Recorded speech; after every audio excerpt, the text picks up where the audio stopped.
ते राजकीय घडामोडींचे सगळे अपडेट आपण घेत राहू तुर्तास या बुलेटिनमध्ये बातम्या बघूयात महाफास्ट 50।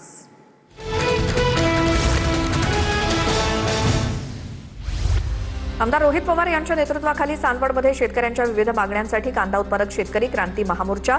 आमदार रोहित पवार यांच्या नेतृत्वाखाली मुंबई आग्रा महामार्गावरती आंदोलन, हजारोंच्या संख्येने शेतकरी उपस्थित। कांद्याला कमीत कमी 24 रुपये भाव द्या, रोहित पवारांची मागणी। तर शेतापासून कांदा मार्केटपर्यंत आणण्याचा खर्च 1 लाख रुपये। केंद्र आणि राज्य सरकारला जागा करण्याची हीच वेळ, रोहित पवारांची प्रतिक्रिया। नाशिकमधील चांदवडच्या मोर्चामध्ये महाविकास आघाडीचे अनेक नेते सहभागी होणार। अंबादास दानवे, हर्षवर्धन सपकाळ, शशिकांत शिंदेंसह खासदार भास्कर भगरे, राजाभाऊ वाजे, निलेश लंके आणि शोभाताई बच्छाव आंदोलनात उपस्थित राहणार। इंधन दरवाढ आणि कांद्याच्या घसरलेल्या दरावरून सोलापुरात काँग्रेसचा रास्ता रोको आंदोलन। सोलापूर पुणे आणि सोलापूर हैदराबाद राष्ट्रीय महामार्गावरती प्रणिती शिंदेंचा रस्त्यावरती ठिय्या, तर काँग्रेसच्या कार्यकर्त्यांकडून मुंडन करून निषेध व्यक्त। छत्रपती संभाजीनगरातील गंगापूर वैजापूर महामार्गावरती शेतकऱ्यांचं आंदोलन। कांद्याला प्रतिकिलो अवघा ₹1.25 रुपयांचा दर मिळाल्यामुळे शेतकरी संतप्त। गंगापूर बाजार समितीच्या गेटसमोर कांदा फेकून शेतकऱ्यांचं आंदोलन।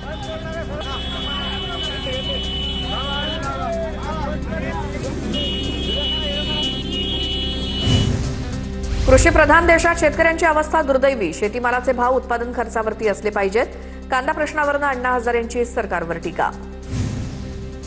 शासकीय कांदा खरेदीच्या दरात ₹3.45 वाढ। ग्राहक व्यवहार विभागाचा मोठा निर्णय। ₹15.80 दरानं शासकीय उन्हाळी कांद्याची खरेदी होणार।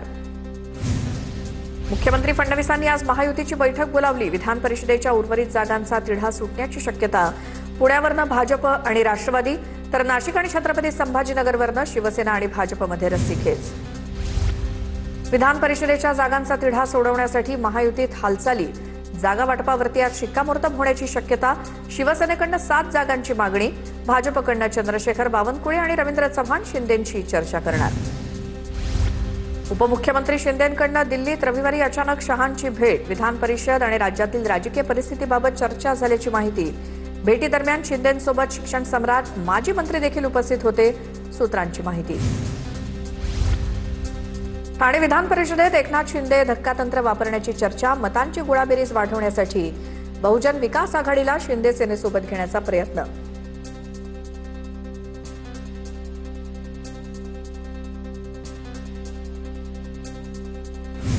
शिंदेंच्या शिवसेनेचे आमदार अर्जुन खोतकरांकडनं देवगिरीवरती सुनेत्रा पवारांची भेट। विधान परिषदेसाठी खोतकरांकडनं मुलगा अभिमन्यू खोतकरसाठी उमेदवारीची इच्छा व्यक्त। आदित्य ठाकरेंच्या उपस्थितीत आज जिल्हा प्रमुखांची बैठक। दरम्यान बैठकीआधी साताऱ्यातील जिल्हा प्रमुखांचं भावनिक पत्र लिहून राजीनामा। 30 वर्ष निष्ठेनं काम करून योग्य दखल घेतली गेली नाही। सातारा जिल्हा प्रमुख संजय भोसलेंकडनं नाराजी व्यक्त।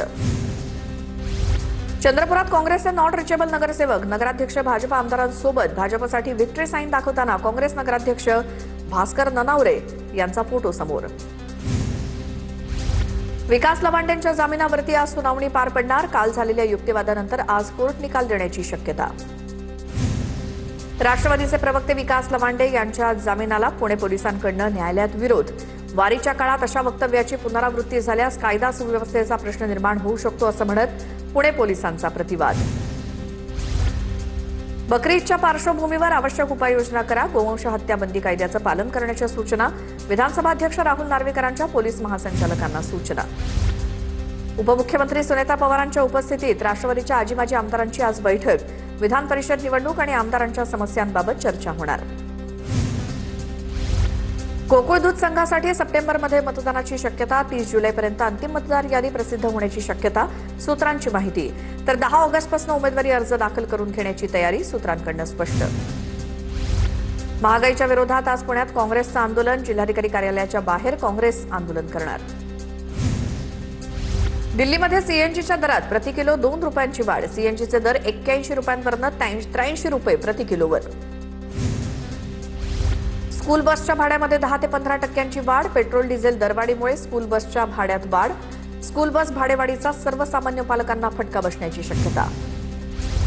भूतकाळातील वक्तव्याचा अर्थ वर्तमान काळाशी जोडणं अयोग्य। मोटेगावकरच्या व्हायरल होणाऱ्या जुन्या व्हिडिओवरनं अमित देशमुखांचं उत्तर। तर आम्ही देशमुख परिवाराचंच कुंकू लावलं असा मोटेगावकरचा व्हिडिओ व्हायरल। मराठी चित्रपट महामंडळ निवडणुकीच्या वादात अभिनेत्री आणि शिवसेना नेत्या दीपाली सय्यद यांची उडी। मराठी चित्रपट महामंडळाच्या निवडणुकीमध्ये भ्रष्टाचार झाल्याचा आरोप। 30,000 सभासदांना मतदानाच्या हक्कापासून वंचित ठेवल्याचा दीपाली सय्यद यांचा आरोप। अखिल भारतीय चित्रपट महामंडळाच्या निवडणुकीतनं मंत्री उदय सामंत यांच्या पत्नी नीलम शिर्केंची माघार। अभिनेत्री वर्षा उसगावकर यांना पाठिंबा देणार, मेघराज भोसलेंची माहिती। नीट पेपरफुटी प्रकरणामध्ये पुण्यातील 8 प्राध्यापक सीबीआयच्या रडारवर। संशयित व्यक्तींची सध्या सीबीआय चौकशी सुरू। सीबीआयकडनं 3ही मनीषांच्या घरात सापडलेलं सोनं जप्त। नीट पेपरफुटी प्रकरणी लातूरमध्ये सीबीआयच्या तपासाला वेग। काल दिवसभरात 3 ठिकाणी सीबीआयच्या पथकाकडनं चौकशी। मोठेगावकर क्लासेस, खासगी वसतिगृह आणि एका डॉक्टरची चौकशी। नीट प्रकरणातील आरोपी प्रल्हाद कुलकर्णीला 2 दिवसांची सीबीआय कोठडी, तर आरोपी मनीषा वाघमारे हिला 14 दिवसांची न्यायालयीन कोठडी सुनावली। सीबीआयची मागणी कोर्टानं मान्य केली। नीट पेपरफुटी प्रकरणात मनीषा हवालदारला 6 दिवसांची सीबीआय कोठडी। डिलीट केलेले चॅट डेटा रिकव्हर करण्यात सीबीआयला यश। फोनमध्ये सेव्ह असलेला गॉड नावाचा नंबर तेजस शहा या विद्यार्थ्याचा, सूत्रांची माहिती। सोलापूरच्या करमाळ्यातील भोंदू मनोहर भोसलेच्या अडचणी आणखी वाढल्या। मनोहर भोसले विरोधात लैंगिक अत्याचार केल्याचा गुन्हा दाखल। घोटी येथील आश्रमात महिलेवरती लैंगिक अत्याचार केल्याची तक्रार।